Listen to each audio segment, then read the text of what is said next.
Detalye sa paghihiwalay di umano ni Christine Reyes at Marco Gumabaw at pag-unfollow nila sa isa't isa. Netizens nagulantang sa biglaang pag-unfollow ni Christine Reyes at Marco Gumabaw sa kanilang Instagram. Hiwalay na nga ba? Ito ang buong istorya. Ikinagulat ng mga netizens ngayon ang biglaang pag-unfollow sa isa't isa sa Instagram ng couple na si Christine Reyes at Marco Gumabaw. Agad na espekulasyon ngayon ng karamihan ay baka hiwalay na di umano ang couple. Posible rin daw na nagkaroon ng hindi pagkakaintindihan ang dalawa sa kanilang relasyon kaya't nahantong sa pag-unfollow nila sa isa't isa. Ang ganitong eksena nga ay hindi na bago sa mga netizens dahil sa tuwing nagkakaroon ng pag-unfollow ang mga celebrity couples sa kanilang Instagram ay isa ito sa hudyat ng hiwalayan. Kaya tanong ng karamihan ngayon, ano nga ba ang real score ng couple? Kung mapapansin kasi sa IG feed ng aktres ay matagal-tagal na rin nawala siyang post na magkasama sila ni Marco. Samantalang noong buwan pa ng Pebrero ang huling post ni Marco na kasama niya ang aktres sa selebrasyon ng Valentine's Day nila sa Camarines Sur. Hindi pa naman burado ito sa kabila pa man na in-unfollow na niya ang kasintahan. Makikita naman sa IG feed ng aktor na abala ito sa pangangampanya bilang tatakbo siyang congressman sa ika-4 na distrito ng Camarines Sur. Walang tigil nga ito sa paglilibot sa lugar kasama ang kanyang partido. Samantalang ang huling update naman ng aktres sa kanyang Instagram ay ang pagdadalamhati niya matapos na pumanaw ang kanyang adoptive father nakaraang linggo. Pinagkakaabalahan din ng aktres ang pagbibigay suporta niya sa pangangampanya ni Senator Amy Marcos ngayong eleksyon. Dahil sa kaganapang ito, hindi na ito ang unang pagkakataon na nagkaroon ng pag-unfollow serye ang couple. Matatanda ang nakaraang Agosto ay in-unfollow ni Christine si Marcos sa Instagram kasunod ng pagkalat naman ng espekulasyong hiwalay na ang couple. Napag-alaman din na nag-deactivate ng kanyang account ang aktres. Sobrang timing din daw ng pag-deactivate ng IG account ng aktres dahil ng mga panahong iyon ay ang ika-30th birthday pa ng aktor. Kaya dahilan iyon na walang nais patang photos nila together. Binigyang linaw naman ng kapatid ni Christine na si Aramina ang tungkol sa pag-deactivate ng kanyang kapatid. At aniya na ayaw lang daw muna niya sa social media ng mga panahong iyon. Ng mga panahong iyon ay abala rin ang aktres sa promotion ng pelikulang The Kingdom na siyang isa sa mga entry noon sa Metro Manila Film Festival 2024. Marami sa mga netizens noon ang nabahala, kaya makalipas ang 2 araw ay binati na ng aktres ang kasintahan sa pamamagitan ng kanyang Facebook story, kalakip iyon ang sweet photo nila together. Kaya ngayon, tila pamilyar muli ang seryeng ito para na sa mga sumusuporta sa couple. Hirit naman nila na baka busy lang silang pareho sa politika kaya wala masyadong update. Ngunit palaisipan pa rin sa karamihan kung bakit may pag-unfollow na nagaganap. Ilan pa sa komento ng mga netizens. I mean, parang rhetorical question at this point ba't naman kaya mag-unfollowan if okay ang lahat?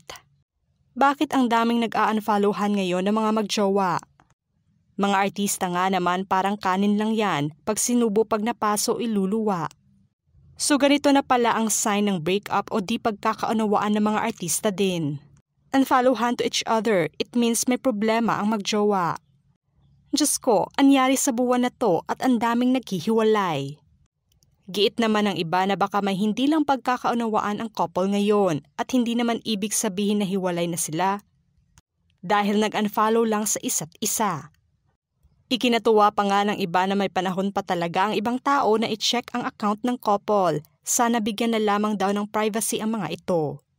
Matapos na isinapubliko ng couple ang kanilang relasyon noong 2023, naging hati ang reaksyon ng madla ngunit kalaunan ay unti-unting sinuportahan ng publiko ang relasyon nila. Bukas na inamin noon ni Marco sa publiko na sobrang unexpected umano ang relasyon nila at maging siya ay nagulat sa kanyang pahayag noon. Kahit naman ako nagulat, I mean, everything was very unexpected. Nothing was planned, definitely. So everything just happened naturally and here we are kasi nag-start kami working out together. Kasama pa nga namin si Jake Cuenca, like exactly a year ago, so wala talagang plans. Anything to get into an intimate relationship. Kumbaga everything just happened naturally and yun nga. Kumbaga, wala. Ganun naman ang love, diba? Mabibigla ka na lang. You don't plan. Dagdag pa ng aktor na noon pa man ay may pagtingin na siya sa aktres bago pa man sila naging magkaibigan at nagkaibigan. Dati ko pa naman siya crush. Dati pa naman. I think sa mga interviews, I always say kung sinong showbiz crush ko. I would always say, Christine. Kasi sa kanya, actually, what you see is what you get. Pag nagpapa-interview siya, kung ano yung ugali talaga niya, she really shows it to everyone. Wala siyang tinatago, so I think that's what's nice also about her. Kasi mahirap yung tao na may tinatago in front of the camera, tapos behind the camera ibang tao pala siya. But I think kaya nag-click kami din ni Christine kasi pareho kaming we don't show face to people. What you see is what you get, kumbaga. Samantalang inilarawan naman ng aktres na mayroong iba't ibang level ng maturity ang relasyon nila ng aktor dahil nasa age gap nila na 5 taon. Kung saan mas matanda nga ang aktres, inilahad pa ng aktres noon sa panayam niya sa vlog ni Luis Manzano. Na nagsimula lang talaga sa barkadahan ang relasyon hanggang sa naging opisyal ito. Makikita mo pa rin na mayroong levels of maturity differences, iba naman kasi ang lalaki sa babae. Ang mga babae, kaya nila maging mature instantly, pero ang mga lalaki, ang tagal mag-mature. Akala ko barkadahan lang yon. Naiwan kaming dalawa ni Marco. So instead na ma-workout yung physical health namin, na-workout yung feelings namin. Matatandaan din na may pabirong hirit pa ang aktor noon sa relasyon niya sa aktres na aniya, nasa bata o mano ang true love. Inamin din ng aktres na hindi niya rin itatanggi ang paghanga niya kay Marco. Parang perfect boyfriend ito kasi si Marco naiintindihan niya lahat. Parang hindi ako makapaniwala at his age. Super cute talaga. Tisoy type ko pero bagets, so ako hindi ko na pinag-aksayahan ng panahon. Talagang ang cute niya. Bukas rin na inamin ng couple noon na masaya umano sila sa kanilang relasyon dahil wala silang tao na inagrabyado. Dahil sa magandang relasyon ng couple, marami ang umaasa na mauuwi sa kasal ang relasyon nila. Hiling lamang ng mga taga-suporta ng couple na sana'y maayos pa nila ang problema. Giit pa ng mga fans na baka kailangan lamang nilang huminga dahil pareho nga silang abala sa politika ngayon.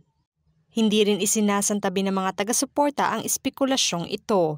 Marami ang umaasa na sila na ang endgame sa isa't isa. Nanawagan naman ng mga fans na maging maingat at huwag agad husgahan ang relasyon ng couple ngayon. At hayaan na lamang muna ang pananahimik ngayon ng couple. Ano ang masasabi nyo sa biglaang pag-unfollow sa Instagram nila Christine Reyes at Marco Gumabaw? Just comment below.